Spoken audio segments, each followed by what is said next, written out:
anything that we can even try and understand. Like what AJ said is you can see where it comes from. Yeah, so processed food, for example, a Mars bar or Coca-Cola or like pizza and like sausages and things which like when you look at them, like some of this stuff, it doesn't even look like it's designed for human beings consumption. Because when Allah creates food, um, for example, He makes it grow on a tree, yeah, or He makes it grow in the ground, yeah, and then He sends like, then like you put it in the ground, you put a seed, the seed automatically Allah makes it germinate, makes it grow through the ground. Allah sends the rain to nurture this seed and to bring that to life, and this is how Allah creates food. So now when you look at something which you're about to eat, you can probably tell, is this something which has been like designed by Allah for human consumption? Or is it like really distorted?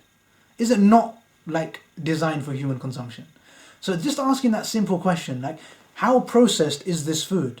How far away is this food from the way that Allah created it? I think that's a really, really good question. Thanks for that, AJ, man. But I think that summarizes like, it just makes it easy, doesn't it? Like you can't really go wrong when you just decide like that. So now you stop having things which are just, like to put it in a nutshell, it's just not suitable for human consumption very often. Gee, anyone else? I think that's a really good, I think that sums up quite a lot of points actually. And it gives us a nice little simple thing. So basically add some fruit, some vegetables into your diet. And try and make sure the things as organic as possible, as natural as possible, and as less distorted as possible. And as close to the way that Allah has created it as possible, I guess. And the more we try and do that, I guess, as soon as you say you're going to do that, well, you're going to have to up your intake of fruit and salad, fruit and vegetables. So as soon as you start doing that by increasing fruit and salad and water, mineral water, when you start increasing these three things, some of the rubbish is going to automatically start going out. So your diet's going to get better. So then your immune system is going to get stronger and your health is going to get better. So now your dua is going to get accepted. Now, if you find this hard, going from processed to non-processed, that's what you need to make dua for. Does that make sense? If your willpower doesn't let you stop eating processed food, and you struggle to eat foods which are directly created by Allah, if you struggle to eat fruit and salad and vegetables, then the primary thing you need to make dua for is that Allah gives you the ability to actually eat those vegetables and those fruits which you don't like eating. If at the moment you have a problem with eating those kind of foods. So that way we go from generic du'as to a dua which is actually going to show up in your life. Like today at iftar time, that dua can show up. And it's completely up to you, it's in your control. And if you find it hard, now if you make dua that, oh Allah, give me the ability to eat stuff which is not processed today at iftar time, then you can decide at iftar time whether or not that dua got accepted. It removes all of those it removes the distance between the dua and the dua getting accepted. So I hope that was useful. I just wanted to do that for one of them. I was actually planning to go through the whole list, but everything we do takes so much longer than I expect, man. Is there anything on that list which anyone else wants me to take it from generic to practical? Or can we move on to the next slide? Gee, people. Anyone? I saw someone just said something. Oh, Hamdan's here. Assalamu alaikum, Hamdan, man. Mushahid. Who's Musahid? Is that Musahid from Ipswich? Assalamu alaikum, man. Musahid, I'm not sure who that is. It's been a long time since I've seen Musahid, man. Anyway, assalamu alaikum, everyone. So for those of you that are following, anything from that list which you think is on that list, which is hard to take it. So this is a list which we made yesterday of what we make dua for. Yeah, some people said, I want my family to be helped. Some people wanted strength to worship Allah. Some people wanted to connect to Allah. CTA, connecting to Allah. That's like what I do for a living. I connect people to Allah. So I've given it like an abbreviation, CTA.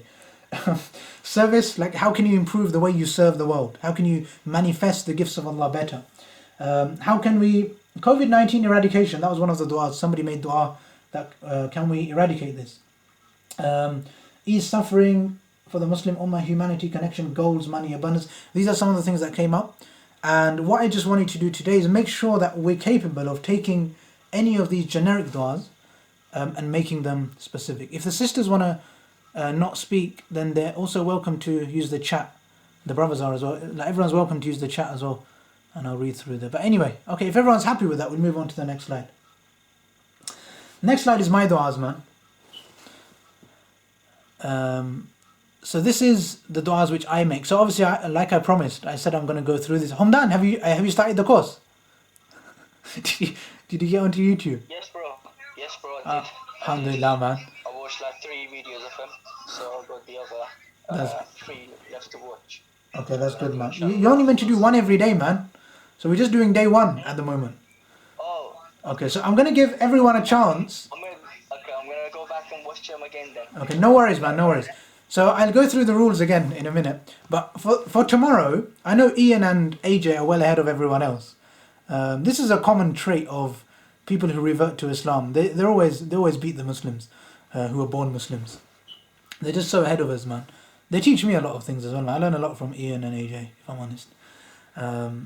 But in terms of this course, what I'm going to do, I'm going to make it very clear. So for tomorrow, the link is in the chat right at the very top.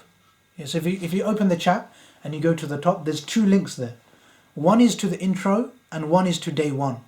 So for tomorrow's class, I want everyone to have done the intro on day 1. And then we'll be able to move on to day 2. Otherwise we're going to be stuck here forever if no one ever can be bothered to go on there. But inshallah for tomorrow, definitely I'm going to be moving on to day 2. But day 1, what I ask you to do, what did I ask you to do in day 1, people? Like, be conscious of how many times you're making dua. Good, mashallah.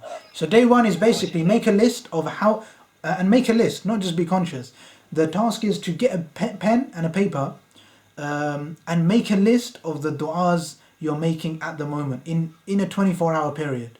Because before we move on to improving our du'as and figuring out what we should make du'a for and what we shouldn't make du'a for, and how to make sure every du'a gets accepted, and how to see your du'a get accepted, right in your life, before we get to that stage, we have to just build awareness of what du'a we're making at the moment. I'm going to ask one more time, man.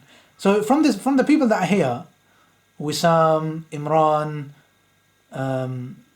Dr. Ramali, Zaid Baig, Nadeem, Abdullah, G people, man. So Umar, Usman Maki, Rashad, Azhar, Cherno, Rodrigo, Saleh, Shamsuddin. So none of you have even done day 1 of the dua course. I was meant to start it yesterday, but then I forgot and read Quran instead. Okay, no worries, man. Good. Thank you for answering. Saleh, are you there? Saleh, are you listening? Saleh's not listening, is he? Cherno. Alhamdulillah. Yes. Cherno, are you there? Azhar, Sulaiman, half these people are Yes. sleeping. Yes, mashallah, man. yes. Rashad, are you sleeping as well? Umar, Usman Makki. Sorry, man, I'm not going to shout out the sisters, man. But so the question is, I'm asking a question here. How many of you have done day 1 of the dua course? Yes or no? Saleh. No. Saleh, no. Cherno? Qasmi, you guys are slow, man. Inshallah, I'll do it. Okay. Imran, Imam Preet. Inshallah, I'll do that one. Okay. Saleh, are you there?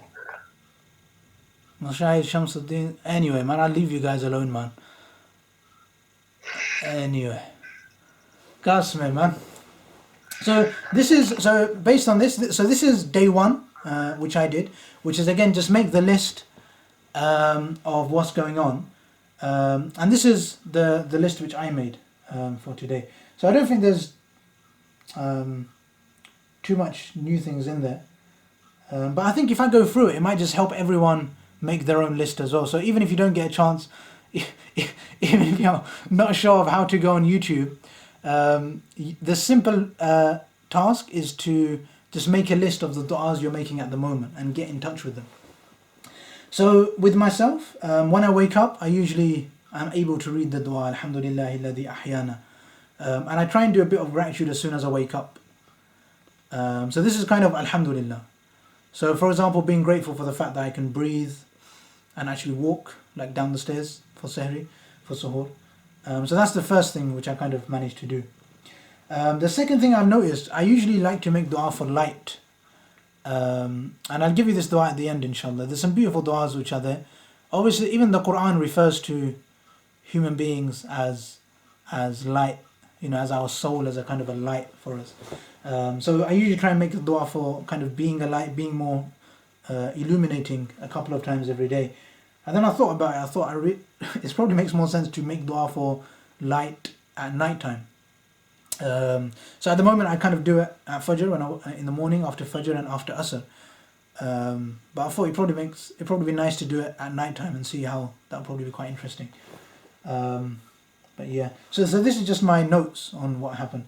I like to make dua for contentment, because very often I find myself kind of wanting things which I don't have, which is kind of not a very nice state to be in all the time. So trying to actually make dua that, despite the fact that I do gratitude, like I want to also be able to actually feel that I've got enough, that I've got what I want, that I've got what I need.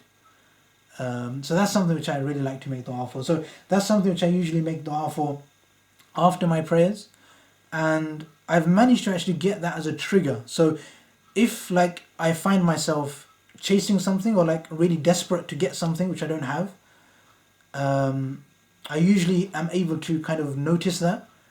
And if I can notice it, then obviously that's quite powerful, because then I can make dua for contentment. And usually that's really helpful, because it just kind of gets me out of wanting those things. Does that make sense to everyone? So that's just one of the duas which I make for contentment. Then after that, one of the things which I struggle with a lot is concentration in prayer. So usually I'll lose my concentration. So I'll start praying, and then I'll start thinking about stuff. Now, that's not necessarily a bad thing. I think that's probably quite normal. But as I'm on a journey to make sure that I don't lose concentration, if I make dua for it before I start praying, and this is something that, as opposed to, this is not a generic dua, this is more of a segment dua which I have. So even before I pray, I'll make dua that within that prayer, more specifically, I don't lose my concentration. So that way I'm aware of how much my concentration actually increases because of that dua. Yeah, so I think that's really helped me a lot. I've done that for a couple of days. When I started writing down my duas, that came to me, so I thought I really should make dua for that. So then now, before I pray, I make dua that the prayer is one where I am able to maintain focus throughout, from beginning to end. From the moment I say Allahu Akbar to the moment I say Assalamu alaikum wa rahmatullah. And obviously that's quite a long time. Usually most brains aren't designed, well, the brain is designed to focus for that long, but because of the world we live in, we're quite easily distracted. So I think just making dua for that really, really helps. And also I usually try and do 10 minutes of gratitude, not like when I wake up ish, but after I kind of start, like before I start my day, when I'm kind of starting to attack my to-do list. So before I start trying to get through the things I need to do with my life, I try and have 10 minutes of gratitude. Sometimes I have excuses to not do that, so I have to make dua to actually be able to do it. But nowadays in Ramadan, it's more, I'm usually happy to spend 10 minutes doing gratitude, but I have to make dua to make sure I don't lose my concentration. So that from the time I start, I can actually go to the end of 10 minutes without losing the question. So if the question is what's going right, or if I'm following a set of questions, I'm able to not start thinking about other things or worrying about other things, because it kind of defeats the point. So that's something which, when I make dua for it, I notice that automatically the 10 minutes are usually passed quite powerfully. Another thing which I've noticed that I make dua for a lot is when I'm confused. So now I've made my to-do list, or when I'm struggling to make my to-do list. Yeah, so I'm not sure what I need to do today. So this is a moment of confusion, like what should I do with my life? So when I'm trying to make this list of what to do, to get rid of some of that confusion, and what this does is it kind of gets rid of my responsibility. I've got 24 hours, it's my job to make them useful. But at the end of the day, it's also only going to be possible for me to make them useful if Allah helps me. Does that make sense?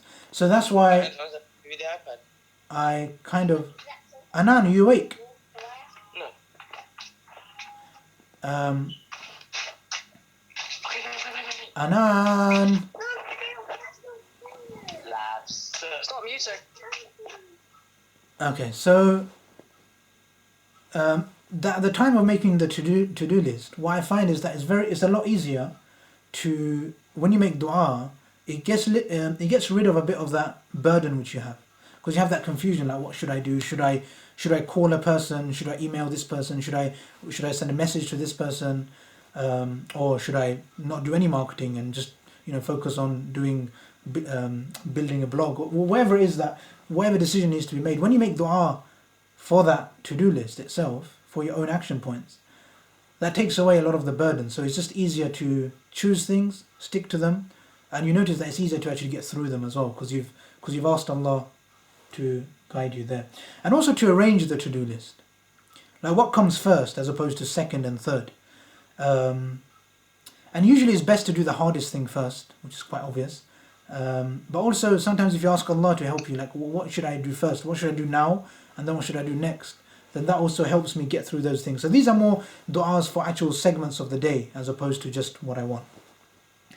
And what I notice is a lot of my du'as tend to be kind of istikhara, like asking Allah for advice, and kind of seeing how that plays out with my decisions, as opposed to kind of trying to decide myself and then just get Allah to help me in what I want. So instead of me deciding what I want, we just let Allah decide and then kind of follow through on a plan. Before reciting Quran, obviously we want to have a dua which we ask Allah for protection from distractions and shaitan. And I find that if you actually have that awareness that I'm saying A'udhu billahi minash shaitanir rajim, so that I'm not distracted, that means that when you're reciting the Quran, the distractions are actually much less likely to come through. And the last one is when sometimes we just get caught up in thoughts. Yeah, so we just get a bit I think the mind can be a real obstacle to understanding the spirit very often. So what happens is, like, we're trying to develop our relation with Allah. We're trying to actually make dua and get guidance from Allah. But then we start thinking about it, and like, what if this is the wrong way to do it? What if I'm not even making dua right? What if I'm not praying right? And then we start thinking, and when we start thinking, that can really destroy a spiritual exercise. So just making dua for your mind to just shut up for a bit, and I think that's really useful. Just ask Allah, like, I don't need my mind right now. I just need to go through what I need to do. And when you make that dua, that can actually just give you that control back. And make you realize that you didn't really have that much. You don't need to have that much control in the first place, and it allows you to go through with it.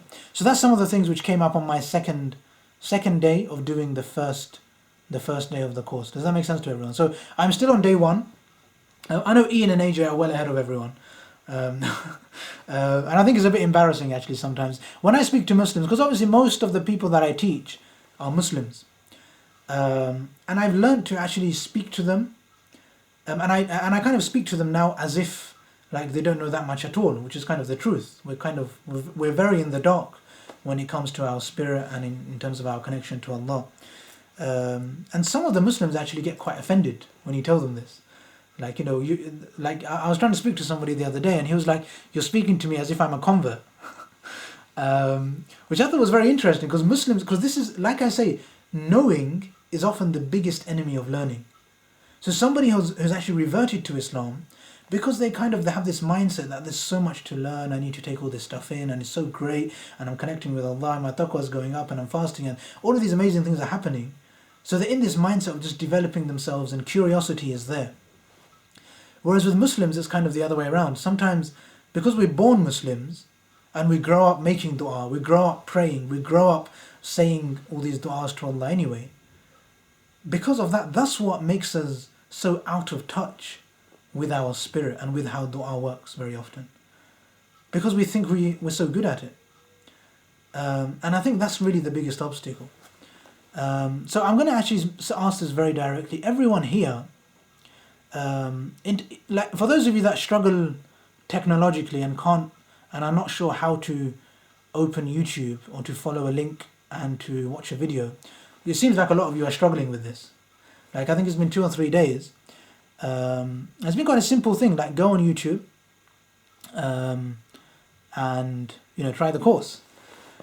And just try and do day one and follow through on the action plan, because there's very kind of basic guidance there on what to do. So I'm just going to repeat the guidance which is given there, which is to get a pen and a paper and write down the du'as you are currently making. And this seems like, well, now I say this and make it so simple, you probably think, I already know this, I'm me. But if you already knew, if this wasn't a powerful exercise, if this wasn't something you needed to do, then you wouldn't struggle this much doing it.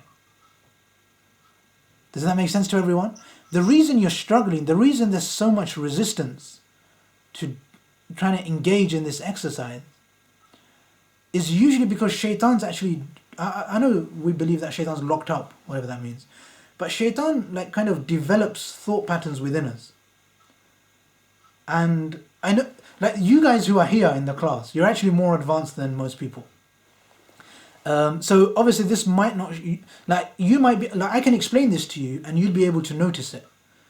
Whereas maybe the person who I was referring to a minute ago who says, you speak to me like a convert and gets offended when I tell him this kind of stuff, like he probably won't be able to take this, something this deep actually on board. But the reality is when we feel resistance to figuring out where we are spiritually in terms of dua, that resistance is probably the biggest indication of how like inadequate we are in that area. Does that make sense to people? Are people following here? Or is that just like when you need to go deep in something, shaitan's going to say, no, of course, you don't need this. You don't need to learn to make dua. You were born making dua. Like when you were born, somebody done azan in your ear and everyone was praying for you. And then you, like from the age of 2, you were making dua. How can you learn how to make dua again? And the amount of resistance here from just pretending you don't know is so strong. Like I've noticed, like with the person I'm in my mind at the moment, like I spoke to him about it like this, and he was like, "You're speaking to me like I've never made dua before." And the reason for this is because we just need to take a step back and figure it out, as opposed to sometimes just sort it out and tweak it. I think one of the ways which drills this home is like, as Muslims, sometimes we think that we're 95% perfect Muslims and there's just 4-5% to go. And this is like destructive, because now we think that we're already doing everything right, we just need to, like, there's 1 or 2 things to learn. And if it's the opposite way round, if in reality, like think about how many courses have you done on how to make dua? How many times have we actually sat down and say, how do I make dua? What do I make dua for? And how many times do we think about it?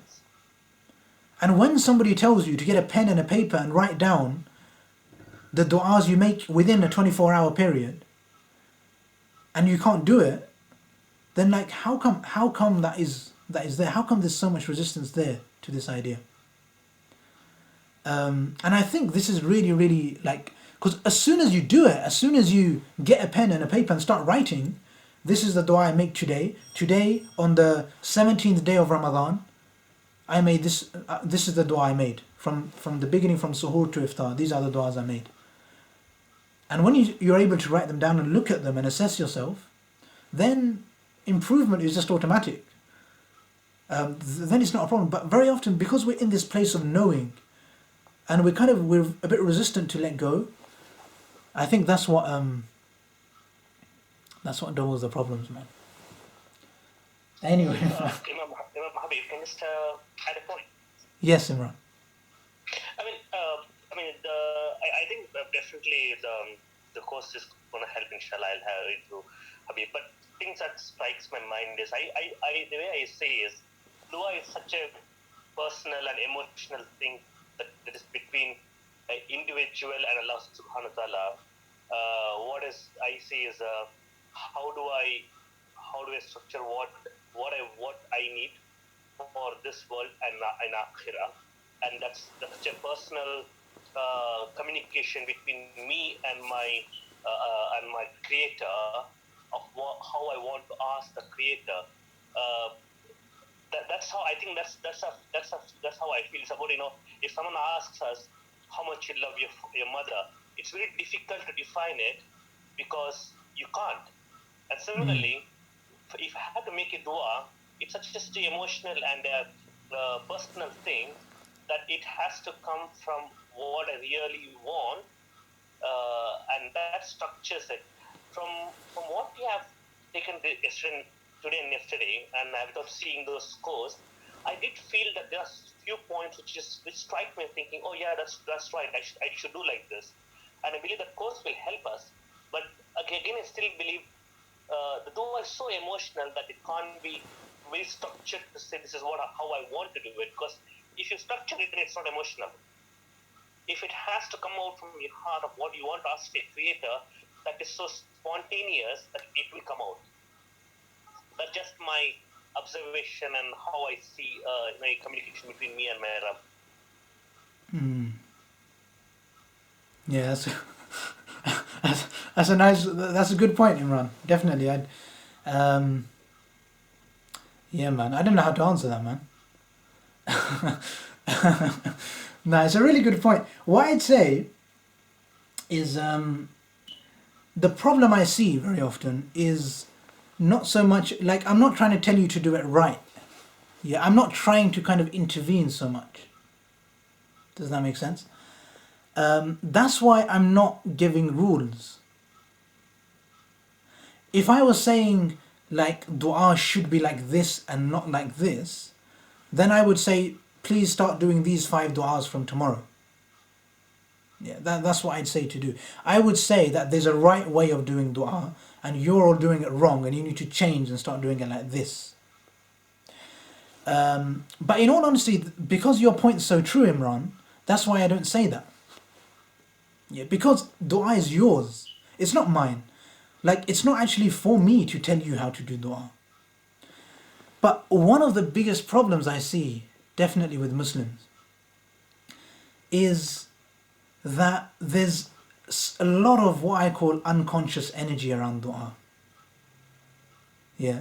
So like, as in, instead of actually getting the benefits that we're meant to, we under-manifest, we underachieve. And that's what I think is a bit sad. Because very often people are kind of, the reason a lot of people prefer generic du'as is because it means you don't know directly how that shows up all the time. Yeah. So now you might be making dua for something which is long term, and there'll be different ways which it shows up. Again, that's a personal thing as well. But when somebody can actually identify what they're making dua for, yeah, which is where the resistance comes. So when I say, what do you make dua for? We're like, that's what happens. Yeah. Now, as opposed to going, I think it would just be better if there was a nice amount of clarity there. Because dua is emotional, and it's deep, and it's your personal experience.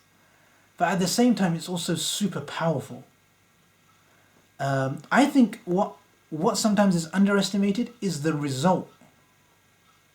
It's like how the dua shows up, how the dua shifts your reality, how the dua changes your life. And I think this is why I think awareness is important.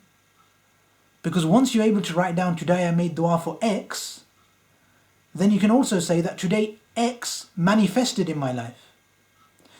And the relation between making the dua and the dua manifesting is sometimes a bit vague. Like, we know du'as are accepted, but it's a bit like, kind of, like, yeah, I'm not quite sure how it came up, but it definitely got accepted. Because we all believe all our du'as get accepted. So we like, yeah, all my du'as get accepted. And then we make up funny reasons of how they even got accepted. But I don't think all of this unconscious energy needs to be there. Does that make sense? I think you can just get rid of that and say, this is my du'as and this is how Allah shows up in my life. And the more you do that, the more you practice, the more you get in touch with that, within a few days, within a few weeks, you'll be just aware of, like, because we have guidelines for making du'as. Yeah, and we also have guidelines of how Allah accepts dua. So the Prophet ﷺ says that make dua, don't be hasty, don't get ungrateful, keep going, and all this kind of stuff. These are the guidelines. Now these guidelines teach us how to make dua. What I want is, instead of learning from rules, instead of learning from guidelines, we're actually able to learn from the experience. So you raise your hands and you say, I need this, or this is what I want to show up in my reality. This is what I want to show up. It's not, I don't have it at the moment, but I kind of want this to I want to go in this direction. And when you've got the action with the dua, then I think on a daily basis, you can see the dua manifesting. As opposed to like on a monthly or bi-monthly or 6-monthly or yearly basis. And that's why I say make a daily list. So what dua do you make every day? What do you focus your energy towards every day? It might just be one thing. You might only want to make dua for one thing. But then once you're aware of that, then the action plan kind of comes together a bit more. And the actual, because I think we underestimate the power of dua. That's why the title of the course is, I think, Unlocking the Power of Dua. Because we know dua is there, we know Allah is there, but the belief system is a bit weak sometimes. And I think the quickest way to strengthen your belief system about du'as getting accepted is to get your du'as accepted. Does that make sense? That's so true. Jazakallah. That's so true. Barakallah. To be honest, personally, I didn't think I was making sense to myself, but I'm glad you understood it.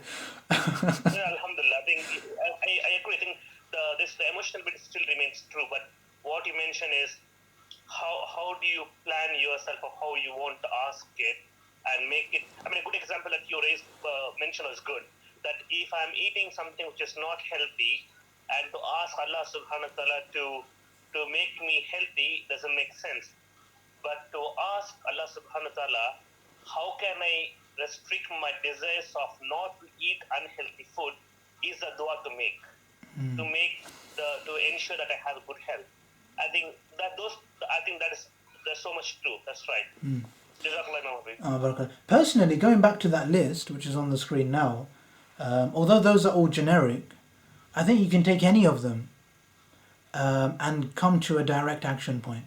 So, for example, for health, because we asked Dr. Ramali said food, and then someone else said, then AJ said food which Allah has created. So we ended up quite quickly at the action point.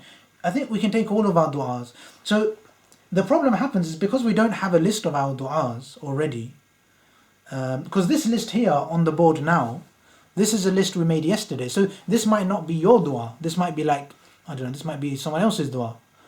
So writing down your dua has more benefits than can really be explained in words. And because it just gives clarity. The thing is, paper and pens weren't affordable at the time of the Prophet ﷺ. At the time of the Prophet, you'd only have paper and pen if you were like an author. Yeah, that's why the Quran, if you think about it, that's essentially why the Quran wasn't compiled, because it wasn't normal to have books at that time. So nobody was writing really. That's why nobody would write things down. But now we've got this luxury. As soon as you write down and put things in one place, you get clarity like never before, because now you're asking yourself, okay, I'm making dua to be connected to Allah, but I've been trying to, I don't know, man.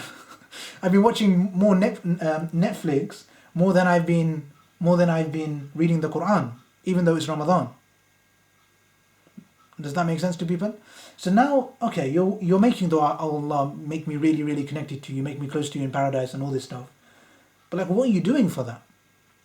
So the reason I'm saying number one step is to write down your dua on a pen and a bit of paper, not on a pen, using a pen on a bit of paper, is because once you do that, then I can ask you, well, what's your action for those? And if you have no action for your dua, then are you seriously meant to be making dua for that? Is that even your dua? Or is that just, are you just playing with Allah? Are you just playing a big game? I'm not going to do anything. I just want you to transcend. It's kind of a mockery of dua then. if you're not doing anything for it. Because that's not how dua works. Dua works with your action. Otherwise, we wouldn't have to do anything. We wouldn't go to work. None of us would have jobs. We'd all sit at home making dua for like money to fall through the ceiling. So that's why it's so important, man, to have clarity on dua. And I think the easiest way to get clarity is to start making a list. And I will say, I've spoken to a lot of people. Obviously, I teach. This is the things I've been teaching a lot nowadays. And when I teach this, I notice a lot of resistance here. Shaitan will never let somebody do this outside of Ramadan. Inside Ramadan, maybe he will. But outside Ramadan, it's one of the most resistant things, because what I'm saying is basically go back to square one and start over. And that's like, oh my God, I don't know. So there's basically unconscious energy here. For those of you that came to our class before Ramadan, when I explained what unconscious energy is and how it comes in reading the Quran. Sorry man, I don't want to overrun. I'm just going to finish here, yeah? I'm just going to explain unconscious energy in 1 minute. Unconscious energy happens it's very common. AJ and Ian are probably thinking, what are you talking about? It's common in people who are born Muslims. People who are born in my culture, the Indian subcontinent, and people born to strict Muslim parents are much more likely to have unconscious energy. Unconscious energy it becomes established when the child starts learning about Islam. Yeah, and he's learning how to read Surah Fatiha. So he learns Surah Fatiha, and his mum teaches him at home, and his mum doesn't really know how to read it, but it kind of picks it up. Then he goes to madrasa, or the teacher comes to his house. So this should be relevant to most of you here. Either you go to the mosque to learn Quran, or a teacher comes to your house to teach you Quran, and the teacher's like, read Surah Fatiha, and you start reading Surah Fatiha in your beautiful voice, and obviously you make a mistake, as is the human nature. And the teacher's like, naughty, you're making a mistake. So what happens? Mistakes become bad. They don't just become bad, they become the worst thing you can possibly do. In fact, after that, the reason you don't make a mistake is because if you make a mistake, that mistake is what's bad. You're going to be punished. You're going to be put into Jahannam for making a mistake. Your teacher might even tell you that. For those of us that are a bit older, I know some of you are like in your 90s and 100s, you might remember actually being physically abused for making a mistake. Yes? And if our parents were physically abused for making mistakes when reading the Quran, believe it or not, that was passed on to you. So now when you come and sit down with your Quran, you're terrified of mistakes. Most Muslims. So, like when I teach kids, some of you, I've taught you this directly. Some of you will know exactly what I'm talking about because I'm your teacher. So you'll have seen me do this to you. You'll be like rushing through the Quran. I'll be like, can you slow down please? And you won't slow down. Why? Because as soon as you slow down, I notice your mistake and you notice your mistake. So I call this unconscious energy because it's so unconscious sometimes because we don't like to kind of get in touch with it. But when you can notice it and say, okay, I need to learn about how to make dua. I don't know how to make dua. How do I get better? Oh, that's kind of scary. I don't know how to make dua.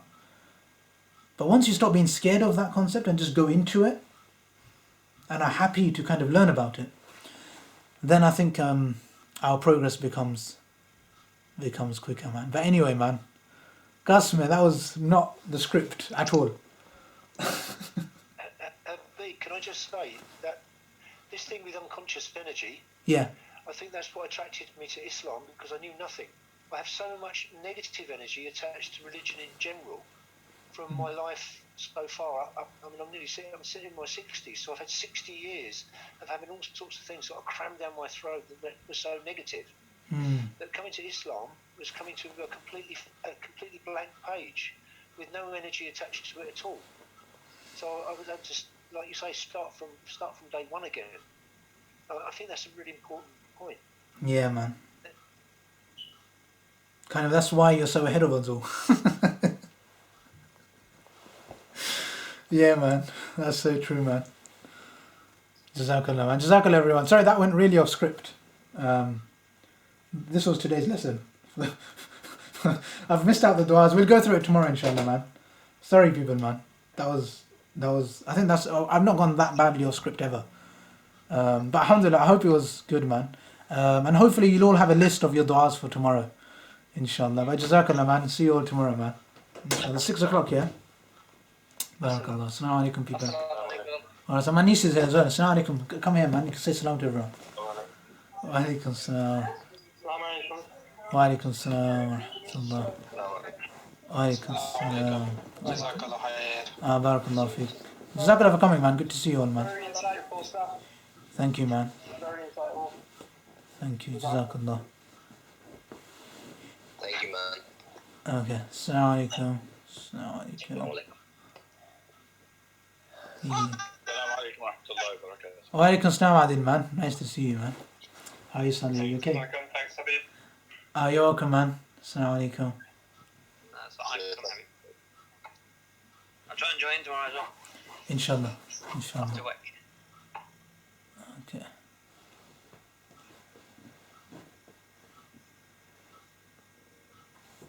Inshallah, people. Good to see you all, man. Assalamu alaikum. Wa alaikum Abdullah. How are you, man? How do you find the lesson? Were you listening? Yeah, I liked it. Thanks, man. And the dua course. Okay, see you tomorrow, inshallah, man. How's your dad, man? Tell your dad to come sometime, innit? Good. I like your name, man. King Abs the Babs. Joker, man. Tomorrow, man. Inshallah. Okay, assalamu alaikum.